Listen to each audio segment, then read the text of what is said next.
Shirinova Nigora, Kogon shahar obodonlashtirishga 5 yildan beri ishlab kelyapman. Jamoamiz bilan kecha kunduz mehnat qilyapmiz. Ana shu aholidan ham bizga ko'mak qilishlarini istayman.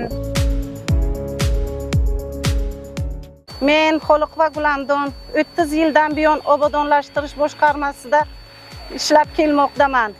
Ana aholini sanitar holatini yaxshilash maqsadida shahrimizni obodonlashtirishga jonlarimizni kuydirib, yozda ham, qishda ham mehnatimizni, faoliyatimizni ko'rsatib kelmoqdamiz.